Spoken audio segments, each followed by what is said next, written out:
અને હવે સમાચાર જોઈએ વિસ્તારથી। નવસારીમાં બે એસટી બસના સામસામે અકસ્માત થતા 20 લોકોને ઈજા પહોંચી છે। કૃષ્ણપુરથી આવી રહેલી નવસારીની એસટી બસને આ અકસ્માત નડ્યો છે। મંદિર ગામ પાસે આ બંને બસો સામસામે ટકરાતા બંને બસના ડ્રાઈવર પણ ગંભીર રીતે ઈજાગ્રસ્ત થયા છે। આ બંને બસના ડ્રાઈવરોને નવસારીની ખાનગી હોસ્પિટલમાં સારવાર માટે ખસેડવામાં આવ્યા છે, તો ઈજાગ્રસ્તોને પણ નવસારીની અલગ અલગ હોસ્પિટલમાં સારવાર આપવામાં આવી રહી છે।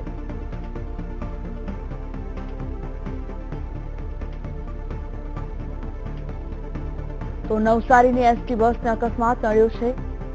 સમાચાર આવી રહ્યા છે, આપ દ્રશ્યો જોઈ શકો છો। ઘાયલોને હોસ્પિટલ ખાતે ખસેડવામાં આવ્યા છે। નવસારીમાં બે એસટી બસનો સામસામે અકસ્માત થતા લગભગ 20 જેટલા લોકોને ઈજાઓ પહોંચી છે। કૃષ્ણપુરથી આવી રહેલી નવસારીની એસટી બસને આ અકસ્માત નડ્યો। મંદિર ગામ પાસે આ બંને બસો સામસામે ટકરાઈ અને આ બંને બસના ડ્રાઈવર પણ ગંભીર રીતે અકસ્માતમાં ઈજાગ્રસ્ત થયા છે। આ બંને બસના ડ્રાઈવરોને નવસારીની ખાનગી હોસ્પિટલમાં સારવાર માટે ખસેડવામાં આવ્યા છે, તો ઈજાગ્રસ્તોને પણ નવસારીની અલગ અલગ હોસ્પિટલમાં સારવાર આપવામાં આવી રહી છે। ઓનલાઈન પર નવસારીથી વીટીવી સંવાદદાતા રાકેશ સોલંકી જોડાઈ ગયા છે। રાકેશ, અકસ્માત જે સર્જાયો છે નવસારીમાં એસટી બસનો, શું વિગતો સામે આવી રહી છે? ગંભીરોની જે હાલત છે કેવી જોવાઈ રહી છે?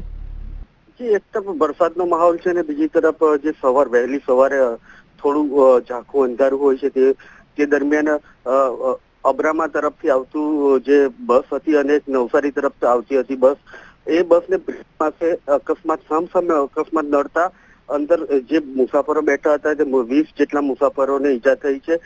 જે તમામ લોકોને સારવાર હેઠળ મોકલી આપ્યા છે અને ખાસ કરીને જે વાહન ચાલક જે ડ્રાઈવર હતા એને થોડી વધુ ઈજા થવાથી પારસી હોસ્પિટલમાં ખસેડવામાં આવ્યા છે। સંજીવની।